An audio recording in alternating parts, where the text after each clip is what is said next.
Hello friends, हमारे channel पे आपका बहुत बहुत स्वागत है। जैसे कि 16 फरवरी 2023 से यूपी बोर्ड की परीक्षाएं शुरू होने जा रही है और सीबीएसई बोर्ड की परीक्षा शुरू हो चुकी है। तो इन परीक्षाओं से संबंधित कुछ महत्वपूर्ण बातें मैं आप लोगों से साझा करने जा रहा हूँ। मुझे पूरा विश्वास है कि ये बातें आपको बहुत ज़्यादा बेनिफिट्स पहुँचाएगी।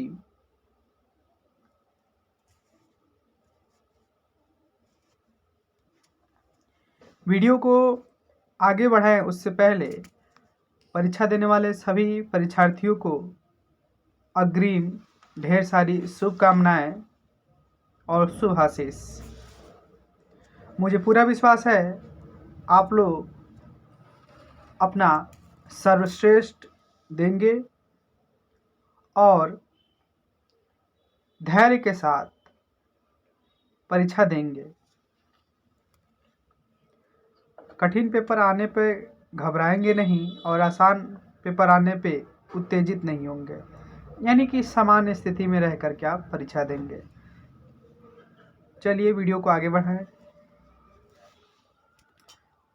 जैसे कि आप वीडियो में देख रहे होंगे, सूर्योदय के साथ साथ पक्षियों का उड़ान। इस पिक लगाने का उद्देश्य है मेरा, जिस प्रकार से हर रोज सूर्योदय होता है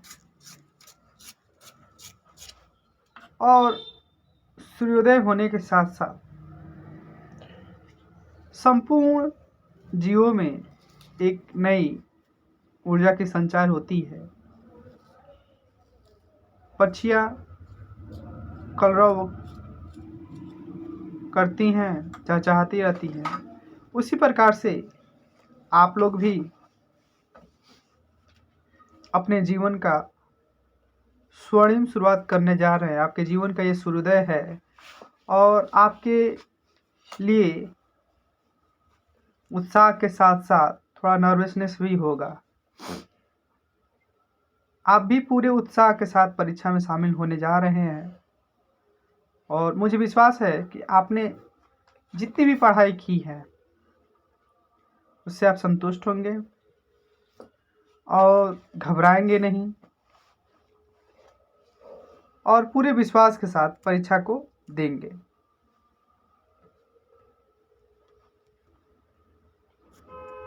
हालांकि आप लोग बहुत ज़्यादा समझदार हैं, फिर भी कुछ महत्वपूर्ण बातों को मैं यहाँ पॉइंट आउट करना चाहूँगा। आइए महत्वपूर्ण बातों की तरफ देखें। देखिए,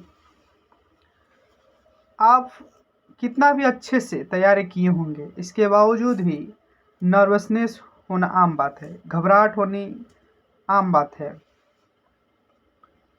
आप खूब पढ़े होंगे फिर भी नर्वसनेस आएगी। ऐसा लगेगा कि मैंने कुछ नहीं पढ़ा है या कुछ छूट रहा है या ये पढ़ लेते। ये आम बात है, ये सभी के साथ होता है। तो आप इसे नर्वसनेस को कंट्रोल करिए। नर्वसनेस को एग्ज़ाम में आप खुद पे हावी ना होने दीजिएगा, सामान्य रहने की कोशिश करिएगा। ये सबके साथ नर्वसनेस होता है, किसी के साथ ज़्यादा नर्वसनेस होता है, किसी के साथ ज़्यादा तो किसी के साथ कम।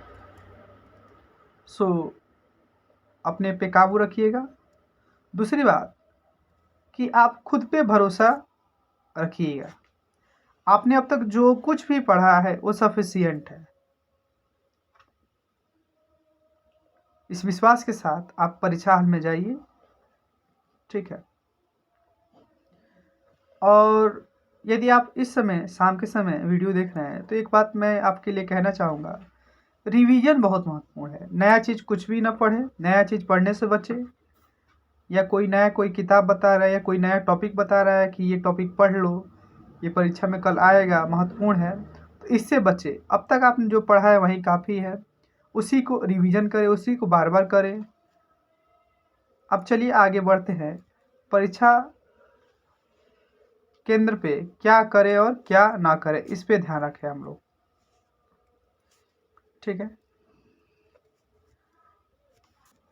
देखिए, बहुत सारे बच्चे क्या करते हैं, परीक्षा केंद्र पे जाके, एग्जामिनेशन सेंटर पे जा कर के एक दूसरे से डिस्कशन करने लगते हैं, ये तैयारी किए हैं, ये तैयारी नहीं किए हैं, तो आपके लिए ये एंजाइटी पैदा करेगी, घबराहट और बढ़ाएगा। आप हो सकता है तनाव में आ जाए, टेंशन ले ले। तो प्लीज़ इससे बचिएगा, परीक्षा केंद्र पे किसी भी प्रकार का चर्चा ना करिएगा, ठीक है। बल्कि हो सके यदि संभव हो तो मन ही मन कोई गाना या जो भी आपको पसंद हो गुनगुनाइएगा। इससे आपको किसी भी प्रकार के टेंशन से दूर रखेगा, इसमें मदद करेगा ये।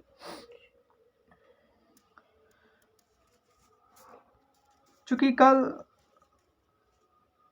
यूपी बोर्ड वालों के लिए पहला दिन रहेगा, तो आप पूरा कोशिश करिएगा पहले दिन एग्जामिनेशन सेंटर पे निर्धारित समय से पहले पहुँचे, क्योंकि पहले दिन वहाँ कई प्रकार की फॉर्मेलिटीज़ पूरा की जाती है, तो उसमें टाइम लगता है।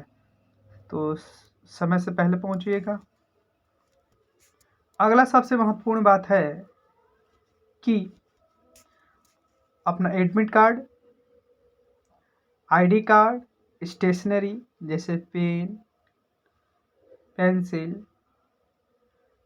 जितने भी आवश्यक चीज़ें हैं उसे एग्जामिनेशन हॉल तक पहुंचने से पहले, या यूँ कहे तो अपना रूम घर छोड़ने से पहले उसे चेक कर लीजिएगा।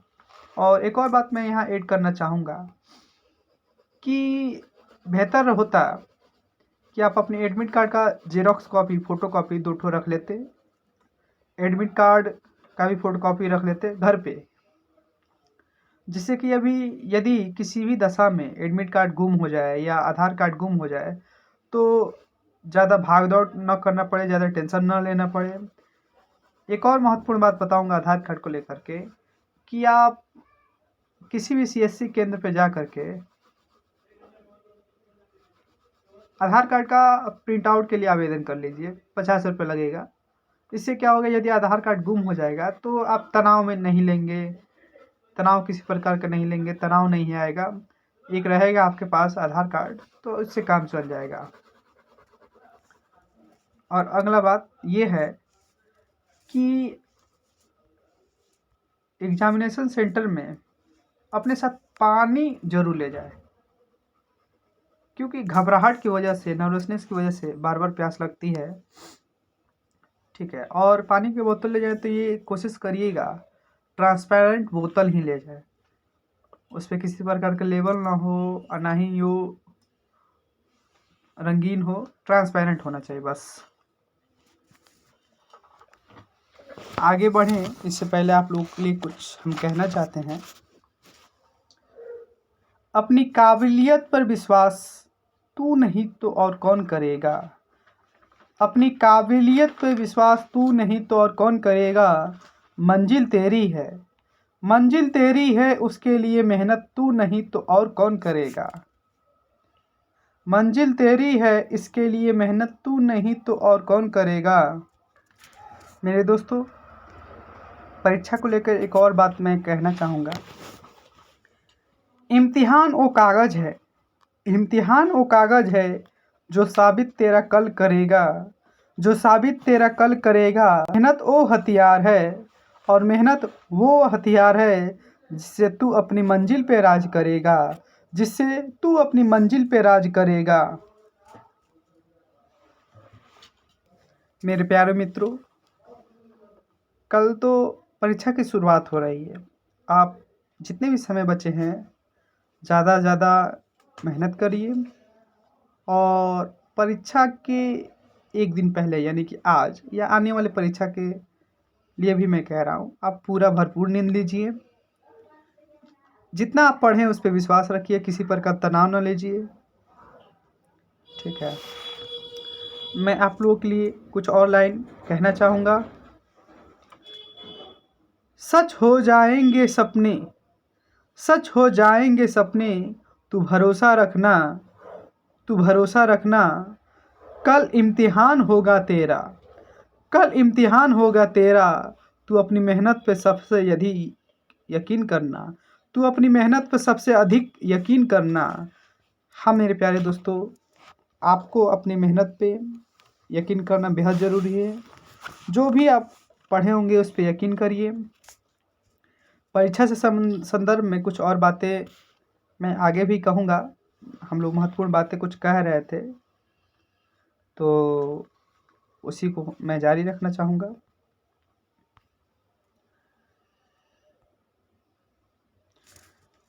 देखिए, सबसे ज़रूरी होता है परीक्षा के समय या परीक्षा के दौरान क्या खाएं क्या ना खाएं। ठीक है, तो देखिए मेरा मानना है कि परीक्षा के एक दिन पहले हल्की भोजन लेना चाहिए और परीक्षा के दौरान यानी जिस दिन परीक्षा रहे उस दिन भी हल्की भोजन लें और पूरा कोशिश कीजिए कि आप एग्जामिनेशन हॉल में खाली पेट ना जाएं।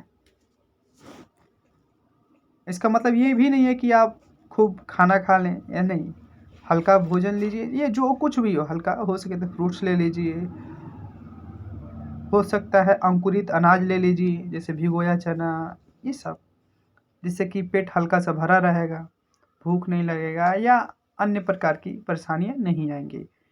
तो ये आपके लिए बेहद ज़रूरी है। और बच्चों के मन में एक और बात आती है कि एग्जामिनेशन सेंटर में रोल नंबर कैसे लिखा जाए।